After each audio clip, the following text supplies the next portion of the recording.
నమస్తే, welcome to question hour. ఇక ఏపీలో డిఎస్సి నియామకాలపై వైసీపీ పోరాటం ఉధృతం చేసింది. డిఎస్సిలో అవకతవకలకు బాధ్యత వహిస్తూ మంత్రి నారా లోకేష్ రాజీనామా చేయాలంటూ డిమాండ్ చేస్తున్నారు. ఇక అన్ని జిల్లాల కండక్టర్లకు వినతి పత్రాలు కూడా అందజేశారు. ఇక వెంటనే సిబిఐ విచారణ జరిపించాలంటూ కూడా కోరుతున్నారు. ఇక స్పోర్ట్స్ కోటాలో జీవో నంబర్ 4ను మార్చి 441 ఉద్యోగాలను అక్రమంగా కట్టబెట్టారంటూ కూడా వైసీపీ నేతలు ఆరోపిస్తున్నారు. ఇక పరీక్ష రాయని వారికి ఉద్యోగాలు ఇవ్వడం ఏంటంటూ కూడా వారు మండిపడుతున్నారు. ఇక జీవోలో మార్పులు చేసి తప్పు చేశారంటూ కూడా అంటున్నారు. ఇక ఎంపికల్లో అవకతవకలు జరిగాయన్నది నిజమేనా? పరీక్ష కూడా రాయని వారికి ఉద్యోగాలు ఎలా ఇస్తారు? నిజంగా అర్హులైనటువంటి అభ్యర్థులకు అన్యాయం జరిగిందా?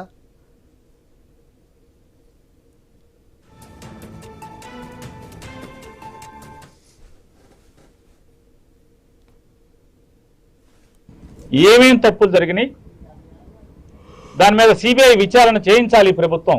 దోషుల్ని లేదా దొడ్డి మార్గంలో డబ్బులతో లేదా రాజకీయ ఉద్యోగాలు పొందినటువంటి ఎవరెవరైతే ఉన్నారో 16,000 మంది మేము దొంగలని చెప్పట్లేదు.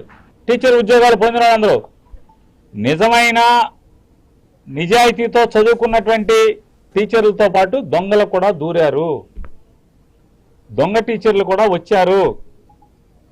ఈ 16,000 మందిలో ఈ 16,000 మంది గుంపులో లోకేష్ చేత తొయ్యబడి, లోకేష్ చేత టోకెన్లు తీసుకోబడి ఈ 16,000 మందిలో దొంగ టీచర్లు కూడా వచ్చారు. దొంగతనంగా వచ్చిన వాళ్ళు, సర్టిఫికెట్లు లేకుండా వచ్చిన వాళ్ళు, చదువు లేకుండా వచ్చిన వాళ్ళు, అర్హతలు లేకుండా వచ్చిన వాళ్ళు మరి సమానంగా ఎట్లా అవుతారు? పార్టీ ముద్ర మీద పార్టీ పచ్చబిళ్ళ ఉన్నోళ్ళు లోపలికి వచ్చారు అనేది వైఎస్ఆర్ కాంగ్రెస్ పార్టీ యొక్క ఆధారాలతో కూడినటువంటి అనేక సందేహాలని ప్రజల తరపున ప్రభుత్వాన్ని ప్రశ్నించడం జరిగింది. స్పోర్ట్స్ కోటా అని చెప్పని గతంలో ఉన్న 2% తీసుకొచ్చి 3% చేయడం కానివ్వండి, అదేవిధంగా ప్రశ్న పత్రాలు కూడా అవుట్సోర్సింగ్ సిబ్బందితో వాటిని దిద్దించడం కానివ్వండి, స్పోర్ట్స్ కోటాకి ఎటువంటి రాత పరీక్షలు లేకుండా క్వాలిఫై చేయడం కానివ్వండి, అదేవిధంగా జీవోలు కూడా మళ్ళీ సవరించి వాళ్ళకి కావాల్సిన విధంగా జీవోలు ఇవ్వడం కానివ్వండి.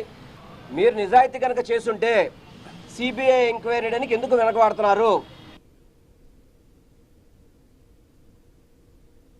ఈ రాష్ట్రంలో డిఎస్సి మీద జరిగినటువంటి యథార్థ పరిస్థితి, వాస్తవ పరిస్థితి, జరిగినటువంటి అవినీతి, జరిగినటువంటి సోషల్ మీడియాలో తిరిగినటువంటి కార్యక్రమాలు అన్నీ కూడా సవివరంగా చెప్పడం, అలాగే దీనికి నిరసనగా నిరాహార దీక్షలు 4 రోజుల పాటు వైఎస్ఆర్ కాంగ్రెస్ పార్టీ 7 నియోజకవర్గాల్లో వైఎస్ఆర్ కాంగ్రెస్ పార్టీ వివిధ ఫ్రంటల్ ఆర్గనైజేషన్స్ అన్నీ కలుపుకుని ఏ రకంగా నిరాహార దీక్ష చేయాలో కూడా పిలిపివ్వడం జరిగింది.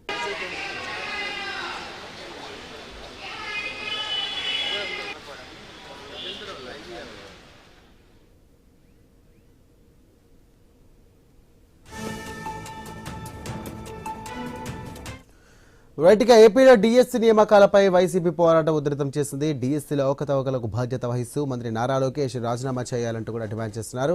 ఇక అన్ని జిల్లాల కలెక్టర్లకు వినతి పత్రాలు అందజేశారు. వెంటనే సిబిఐ విచారణ జరపాలంటూ కూడా కోరుతున్నారు. స్పోర్ట్స్ కోటాలో జీవో నంబర్ 4ను మార్చి 441 ఉద్యోగాలను అక్రమంగా కట్టబెట్టారంటూ కూడా వైసీపీ నేతలు ఆరోపిస్తున్నారు. ఇక పరీక్ష రాయని వారికి ఉద్యోగాలు ఇవ్వడం ఏంటంటూ కూడా వైసీపీ నేతలు మండిపడుతున్నారు. ఇక జీవోలో మార్పులు చేసి తప్పు చేశారంటూ కూడా వారు ఆగ్రహం వ్యక్తం చేస్తున్నారు. ఇక ఎంపికల్లో అవకతవకలు జరిగాయన్నది నిజమేనా? ఇక పరీక్ష కూడా రాయని వారికి ఉద్యోగాలు ఎలా ఇస్తారు? నిజంగా అర్హులైనటువంటి అభ్యర్థులకు అన్యాయం జరిగిందా?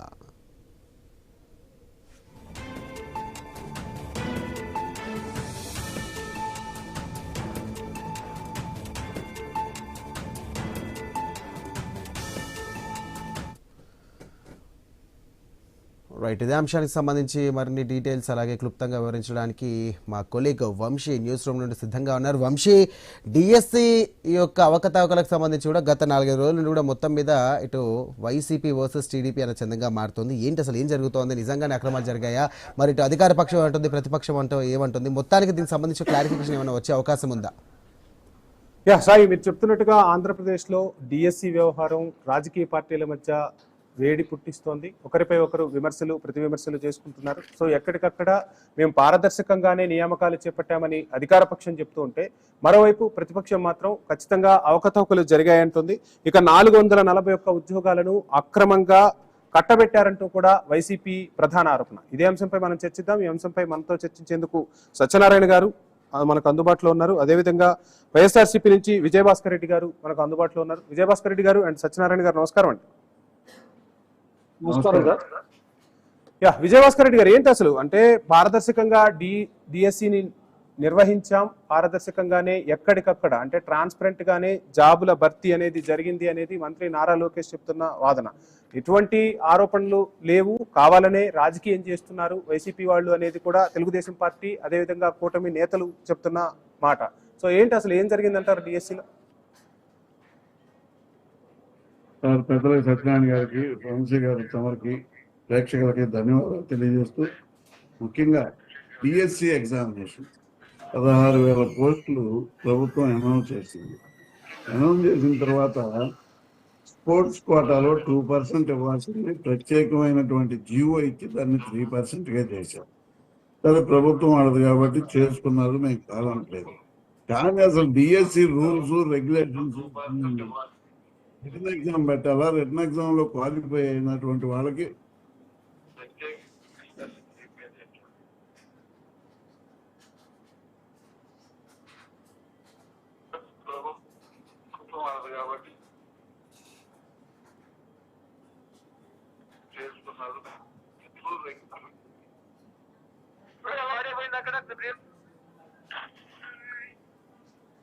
రైట్, రకరకాల అంశాలు తెరపైకి వస్తున్నాయి. సో డిఎస్సి పారదర్శకంగా నిర్వహించామని ప్రభుత్వం చెప్తుంటే పారదర్శకంగా నిర్వహించలేదు, 441 పోస్టులను అపనంగా కట్టబెట్టారంటూ కూడా ఇటు వైసీపీ కొత్త వాదనను తెరపైకి తెస్తుంది.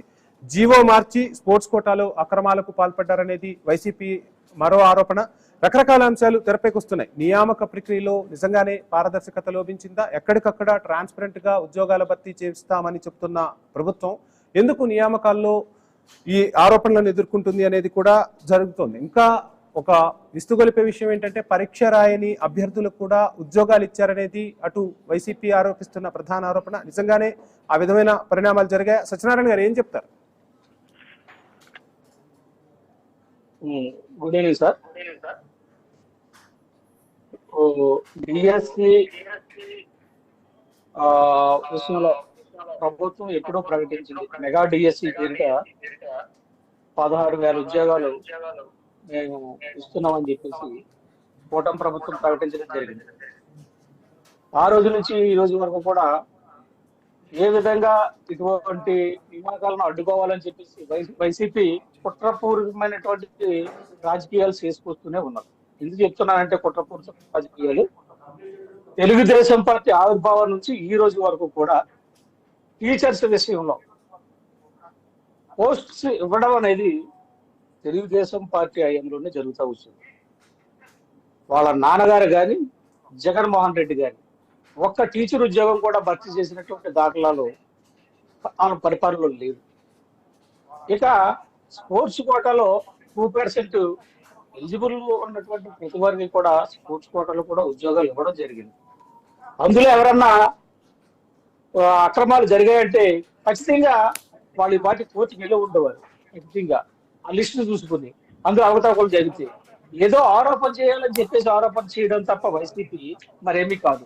కేంద్ర విద్యాశాఖ మంత్రి గారు ఏదో రిజైన్ చేశారు కాబట్టి అదే ఫార్ములాని ఇక్కడ ఏదో ఫైట్ చేసి మేము దీన్ని సాధించే బాగుంటుంది, లేకపోతే ప్రజల్ని మభ్య పెడితే బాగుంటుంది అని చెప్పేసి వైసీపీ ప్రయత్నం చేస్తుంది తప్ప అది ఎంత మాత్రం వాస్తవం లేదని చెప్పేసి ప్రజలు గ్రహించారు. మేము కూడా గ్రహించి చెప్తున్నాం. కూటమి ప్రభుత్వం చాలా నిఖార్చిగా ఖచ్చితంగా నిరుద్యోగ సమస్యను తీర్చడానికి ఈ రాష్ట్రంలో అనేక సంక్షేమ పథకాలతో పాటు అనేక కంపెనీలతో పాటు ఉత్తరాంధ్రలో ఏంటి, రాయలసీమలో ఏంటి ఖచ్చితంగా తెచ్చినటువంటి పనులన్నీ చేస్తున్నటువంటి పనులన్నీ కానీ లేకపోతే ఫ్యాక్టరీస్ కానీ కంపెనీస్ కానీ మనం లెక్కెట్టుకునే పరిస్థితుల్లో మనం ఉన్నాం. కానీ సత్యనారాయణ గారు మళ్ళీ మీ దగ్గరకు వస్తాను. విజయభాస్కర్ రెడ్డి గారు, చేసేవన్నీ ఆరోపణలే. గత ప్రభుత్వం సరిగ్గా డిఎస్సిని నిర్వహించలేకపోయింది, మేము డిఎస్సిని నిర్వహించి ఉద్యోగ నియామకాలు చేపడుతూ ఉంటే మాపై ఆరోపణలు చేస్తూ ఉన్నారు, అక్కసును వెళ్ళగక్కుతున్నారు తప్ప ఎక్కడా కూడా ఇందులో వైసీపీ చేస్తున్న ఆరోపణలు ఎక్కడా కూడా వాస్తవం లేదనేది కూటమి నేతల నుంచి వినిపిస్తున్న మాట. వాస్తవేనండి. నిజంగా వాళ్ళు ట్రాన్స్పరెంట్ గా ఉద్యోగాలు ఇస్తే సిబిఐ మనకు తప్పే ఉంది.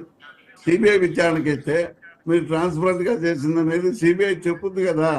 ఏ అబద్ధాలుగా సిబిఐ నీవు నేను ఏర్పాటు చేసిన సంస్థ కాదు కదా, కేంద్ర ప్రభుత్వ సంస్థ. సిబిఐ అంటే పారదర్శకంగా ఉన్నటువంటి ట్రాన్స్పరెంట్ గా చేసే సంస్థని అందరికీ ప్రజాభిప్రాయం ఉంది. 140 కోట్ల మంది ప్రజలు ప్రజాభిప్రాయంలో ఉంటారు. ఏమనండి, మేము అడుగుతుంది కూడా నువ్వు పారదర్శకంగా చేసావా లేదా నీ ఆత్మ సరే, కానీ మీపై మరో విమర్శ కూడా వినిపిస్తుంది కదా. కాక్రోచ్ జనతా పార్టీ అక్కడ ఉద్యమం చేసిన తర్వాత, ఢిల్లీలో ఉద్యమం చేసిన తర్వాత ఒక రాజకీయ కక్షగా లోకేష్ ని టార్గెట్ చేయడం కోసమే వైసీపీ ఈ అస్త్రాన్ని వాడుతోందనే ఆరోపణ కూడా మీపై ఉంది. ఇందులో వాస్తవం లేదంటారా? ఏమండి సార్ వంశీ గారు, ఇది పచ్చి అబద్ధం. ఎందుకంటే మా జగన్మోహన్ రెడ్డి గారు 4 రోజుల క్రితం డిఎస్సీ అభ్యర్థులను తీసుకొచ్చి ఆయన కాడ కూర్చోబెట్టుకొని సెంట్రల్ లెవెల్లో స్టేట్ లెవెల్లో గోల్డ్ మెడల్ కొట్టినటువంటి అభ్యర్థులకి ఉద్యోగాలు ఎందుకు ఇవ్వలేదని క్వశ్చన్ చేశాడు. వాళ్ళ చేత కూడా మాట్లాడిచ్చాడు. మరి అప్పుడు కాంగ్రెస్ పార్టీ పెట్టలేదు కదా ఈ యాజిటేషన్ అనేది. మరి అప్పుడే చెప్పాలి కదా మీరు. అప్పుడే మీరు పారదర్శకత అప్పుడే డిఎస్సీ ఇవాళ పారదర్శకత గురించి కాక్రోచ్ పార్టీ గురించి మాట్లాడుతున్నారు. కాక్రోచ్ పార్టీ కేంద్ర ప్రభుత్వ ధర్మేంద్ర ప్రధాన్ గారిని రాజీనామా చేయమన్నారు. నీట్ ఎగ్జామ్స్ లో 18 లక్షల మందికి అన్యాయం జరిగింది. 30 మంది 40 మంది చనిపోయారు. ఆ చనిపోయినందుకు బాధ్యత వహించి రాజీనామా చేయమన్నారు. మీరు ఇక్కడ ఓపెన్ గా అమ్ముకున్నారు కదండి. 15 నుంచి 20 లక్షలకి మేము ప్రూవ్ చేశాం కదా. పోల్లో మాట్లాడుకున్నటువంటి సంగతులు కూడా మేము ప్రూవ్ చేశాం కదా. జగన్మోహన్ రెడ్డి గారు డైరెక్ట్ గా మీకు వినిపించాడు కదా. ఆ అభ్యర్థులు గోల్డ్ మెడల్ ఇచ్చినటువంటి అభ్యర్థులు మాట్లాడిచ్చాడు కదా. వాళ్ళకేమో సర్టిఫికేట్ లేదా? ఇంటర్ కాలేజీ కాంపిటీషన్స్ లో సర్టిఫికేట్ పొందిన వాళ్ళకి ఉద్యోగమా? పెట్టుకోవచ్చు అంటే ప్యాకెట్ అడుగుతున్నందుకు ఉద్యోగమా? ఏమండి, ఇక ఈ కూడా చేస్తున్నామండి. గోళీలాట, పిల్లమూడ ఆట, ఈ కూడా తెచ్చి ఉద్యోగాలు ఇచ్చుకోమనండి. మేము అమ్ముతాం, మీరు కొనుక్కోండి, ఎవరైనా కొనుక్కోవచ్చు అనే పద్ధతి తప్ప. విజయభాస్కర్ రెడ్డి గారు, మీరు చెప్తున్నట్టుగా ఈ అంశాలన్నీ తెరపైకి వస్తే, నిజమైన అర్హులైన అభ్యర్థులు మీ ముందుకు వస్తే వాళ్ళతో ఏమైనా కోర్టుకు వెళ్లి వాళ్ళకి న్యాయం చేసే దిశగా వైసీపీ అడుగులు వేయబోతుందా? ప్రజాక్షేత్రంలోనే తేల్చే ప్రయత్నం చేయబోతుందా? ఖచ్చితంగా మా పార్టీ వాళ్ళ తరఫున కోర్టులో పోరాటానికి సిద్ధంగా ఉందండి. ఆల్రెడీ కొన్ని పిటిషన్లు వేశారు. ఇంకా వాళ్ళ తరఫున ఇంకా పోరాటానికి సిద్ధంగా ఉంది. కాకపోతే వాళ్ళ చేత కూడా మేము ఇప్పుడు సిబిఐకి అప్పచెప్పాలా అనే పిటిషన్ కూడా వేయడానికి సిద్ధంగా ఉన్నాం. మేము దానికైతే వెనకాడ పని లేదు. ఎందుకంటే కడుపు మండిన సామాన్యుడు, గ్రామీణ ప్రాంతంలో ఉంచినటువంటి వ్యక్తులు, చదువుకున్న వ్యక్తులు స్పోర్ట్స్ కోటాలో సెంట్రల్ లెవెల్కి పోయి గోల్డ్ మెడల్, బ్రాంజ్ మెడల్, ఈ మెడల్స్ సంపాదించినటువంటి వాళ్ళకి మీరు ఉద్యోగం ఇవ్వాల. పిలిచారు, పిలిచి ఏదో డిఫరెన్స్ ఉందని చెప్తున్నారు. ఏమి డిఫరెన్స్? గోల్డ్ మెడల్ సాధించడం డిఫరెన్సా? ఏమండి, విద్యార్థి ఆడుకున్నాడికి ఇదా? పైగా డబ్బులు 15 లక్షల నుంచి 20 లక్షలు వసూలు చేశారు. మీరు వసూలు చేసింది అబద్ధమా? విజయభాస్కర్ రెడ్డి గారు, మళ్ళీ వస్తాను మీ దగ్గరికి. సత్యనారాయణ గారు, ఇన్ని ఆరోపణలు వినిపిస్తున్నప్పుడు ప్రతి అంశంలో ట్రాన్స్పరెన్సీ అని ముఖ్యమంత్రి చెప్తూ ఉంటారు. సో ఉద్యోగుల విషయంలో డిఎస్సిని తీసుకొస్తున్నాం, మెగా డిఎస్సిని తీసుకొస్తున్నాం, చాలా మంది జీవితాలను మార్చేస్తున్నాం, ఉపాధ్యాయులే రేపు విద్యార్థుల భవిష్యత్తును తీర్చిదిద్దుతారు కాబట్టి అటువంటి ఉపాధ్యాయుల విషయంలో మా ప్రభుత్వం ఎప్పుడు ఎక్కడా వెనకడుగు వేయదని చెప్తున్న ముఖ్యమంత్రి, అందులోనూ మంత్రి నారా లోకేష్ విద్యా వ్యవస్థపై పూర్తిగా దృష్టి సారించారని చెప్తున్న ఈ సమయంలో ఈ ఆరోపణలు ఎందుకు వస్తున్నాయంటారు? ఏం జరుగుతోంది? విద్యాశాఖ మంత్రిగా నారా లోకేష్ గారు చాలా పారదర్శకంగా చెల్లుతున్నటువంటి పరిపాలనా విధానం వెళ్తున్నటువంటి సందర్భం మనం చూస్తూ ఉన్నాం. హాస్టల్స్, సంక్షేమ హాస్టల్స్ తనిఖీ చేయడం కానీ, స్కూల్స్ తనిఖీ చేయడం కానీ, ఉద్యోగస్తుల పట్ల ఏ విధంగా మెలగాలో ఆ విధంగా వెళ్తున్నటువంటి విధానాన్ని వైసీపీ తట్టుకోలేక ఇటువంటి ఆరోపణలు చేస్తుందని చెప్పి ఖచ్చితంగా చెప్తాను. ఎందుకంటే వేరే పనేమి లేదు సార్, వీళ్ళకి వేరే పనేమి లేదు. ఎందుకంటే ఇంతకన్నా మీరు కూడా చెప్పారు, నేను కూడా చెప్పాను. కాక్రోచ్ జనతా పార్టీని చూసి ఇక్కడ మోతలు పెట్టుకుంటుందని చెప్పేసి. అక్కడ ఇష్యూ వేరు, ఇక్కడ ఇష్యూ వేరు. మేము 16,000 ఉద్యోగాలు చేస్తామని చెప్పేసి ఖచ్చితంగా కూటమి ప్రకటించింది. ప్రభుత్వం వచ్చిన తర్వాత చేసి చూపించింది. ఇక స్పోర్ట్స్ కోటాలో ఏదైనా అవకతవకలు జరిగితే కోర్టుకు వెళ్తానన్నారు కదా, కోర్టు తెలుస్తుంది. దాని మీద సిబిఐ ఏంటి ఇదే పని, ఏం పని లేదు. వీళ్ళు సిబిఐ వేసుకున్నారా? సిబిఐ ఎందుకని అడిగిన వాళ్ళు వెళ్ళా, వీళ్ళ బాబాయ్ విషయంలో సిబిఐ వద్దన్న వాళ్ళు వెళ్ళా, కావాలన్నది వెళ్ళా. ఒక మాట కట్టుబడినటువంటి వ్యక్తులు వీళ్ళు మాట్లాడుతుంటే అసలు చూస్తూ ఊరుకుంటారా ఏంటి? ఊరుకోరు కదా. ఖచ్చితంగా ఏదో ఒక రోజు ప్రజల నుంచి కూడా తిరుగుబాటు ఖచ్చితంగా ఈ పార్టీ పట్ల వస్తుంది. ఈ పార్టీని కూడా ప్రజలు తరిమి కొట్టే రోజులు దగ్గర ఉన్నాయి. ఇటువంటి అవాస్తవాలు ప్రజల ముందుకు తీసుకొస్తా ఉంటాయి. ఎందుకంటే అవాస్తవాలని చెప్తున్నాను. తెలుగుదేశం పార్టీ పుట్టిన కాడ నుంచి స్పోర్ట్స్ కోటాకు సంబంధించి జీవో నెంబర్ 77 మరి ఎందుకు మార్చాల్సి వచ్చింది? ఇవన్నీ మీరు చెప్తున్న అంశాలన్నీ ఇప్పటికిప్పుడు హుటాహుటిన స్పోర్ట్స్ కోటాలో జీవో నెంబర్ 77 మార్చారన్నది వాస్తవం కాదా? ఎందుకు మార్చాల్సి వచ్చింది? మరి జీవో నెంబరు వాళ్ళకు అనుకూలంగా వాడుకున్నటువంటి సందర్భంగా కనబడి ఉంటే అందులో ఏమైనా కొంచెం ఇంకా మెరుగైనటువంటి పరిస్థితి ఏమైనా దీంట్లో తీసుకొచ్చిన సందర్భం ఉంటుంది తప్ప కావాలని మార్చినటువంటి సందర్భం మాత్రం ఇందులో ఇప్పుడు కనపడదు.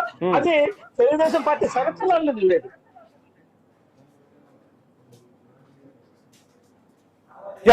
రైట్ మరలా వస్తాను. విజయభాస్కర్ గారు, మేము పారదర్శకంగానే నిర్వహించాము, కావాలని ఆరోపణలు చేయటం తప్ప వైసీపీ పార్టీ చేస్తున్నది ఏమీ లేదు. సో ఏవైనా ఆధారాలు ఉంటే ఆ ఆధారాలను బహిరంగంగా చూపించవచ్చు, మాపై యాక్షన్ తీసుకోవచ్చు, లేదంటే మా మంత్రిపై యాక్షన్ తీసుకోవచ్చు అని సవాల్ విసురుతున్నారు. ఈ సవాల్కు వైసీపీ సిద్ధమేనా? మరి సిద్ధంగానే ఉన్నామండి. మేము ఇప్పటికీ ప్రతిరోజు చెప్తూనే ఉన్నాము. లోకేష్ గారు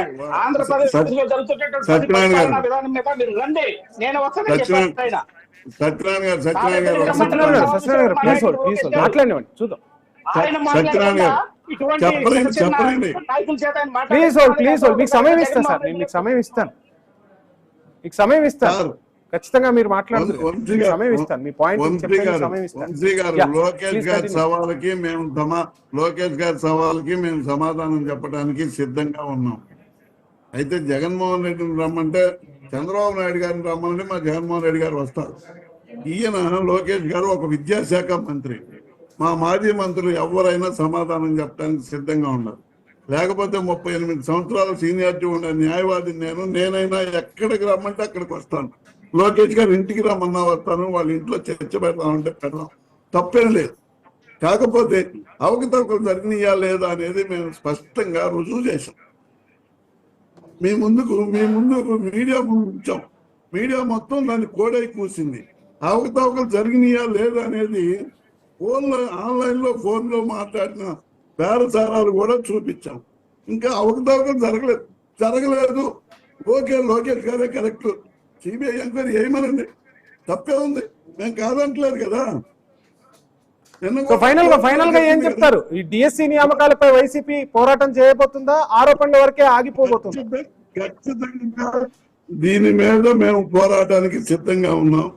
3 నుంచి 6వ తారీఖు దాకా నిరాహార దీక్షలు చేస్తాం. 3 నుంచి 6 దాకా. ఆ తర్వాత మళ్ళీ ఇండోర్ మీటింగ్లు అవుట్డోర్ మీటింగ్లు వేసుకుంటాం.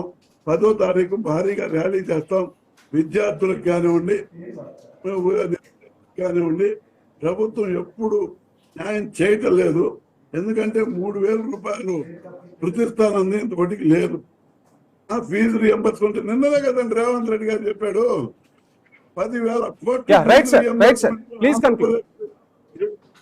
ఇవ్వాల్సి వస్తే మమ్మల్ని అడుగుతారేంది? కూటమి ప్రభుత్వం అక్కడ అధికారంలో ఉండగా 10,000 కోట్లు ఫీజు రియంబర్స్మెంట్ ఎందుకు ఇవ్వలేదు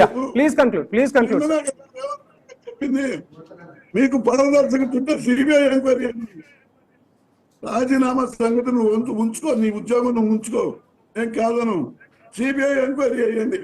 లోకేష్ గారు మొన్న లోకేష్ గారు ప్రతినిధులు మాట్లాడుతున్నారు, మేము జనం ఓట్లు అయితే గెలవలేదయ్యా.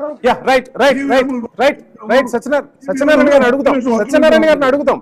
మీరు చెప్తున్న పాయింట్లనే వాళ్ళని తీసుకునే ప్రయత్నం చేస్తాను. ప్లీజ్ కోఆపరేట్ విజయభాస్కర్ గారు, ప్లీజ్ కోఆపరేట్.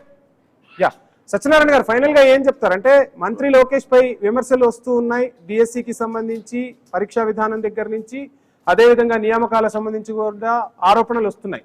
ఈ ఆరోపణలను తప్పించుకునే ప్రయత్నం చేయబోతున్నారా, లేదు ఉద్యోగ నియామకాలు ఎంత ట్రాన్స్పరెంట్ గా చేశామని చెప్తూ ఉన్నారో వచ్చిన ఆరోపణలపై కూడా అంతే ట్రాన్స్పరెంట్ గా స్పందించబోతున్నారా? ఏం చెప్తారు ఫైనల్ గా? నేను ముందే చెప్పాను సార్ మీకు, ఈ అవాస్తవాలు వీళ్ళకి టైము అనేది వాల్యూ తెలియట్లేదు. వీళ్ళు ఆల్రెడీ ఎంతో నష్టపరిచినటువంటి విడిపోయినటువంటి ఆంధ్రప్రదేశ్ని తండ్రి కొడుకులు పవన్ కళ్యాణ్ గారిని తీసుకుని కూటమిగా ఏర్పడి ఎంతో అభివృద్ధి, మొత్తం 175 నియోజకవర్గాలు కూడా సమగ్ర అభివృద్ధి జరుగుతూ ఉంది. ఈరోజు ఒక్క నియోజకవర్గం అని కాదు, 175 నియోజకవర్గాల్లోనూ కూడా దాదాపు వారం కూడా 89% ఫుల్ఫిల్ గా కంప్లీట్ అయింది ఈ రోజు. భాగాపురంలో అది వేరే అంశం కదా, ఈ అంశం గురించి మాట్లాడండి.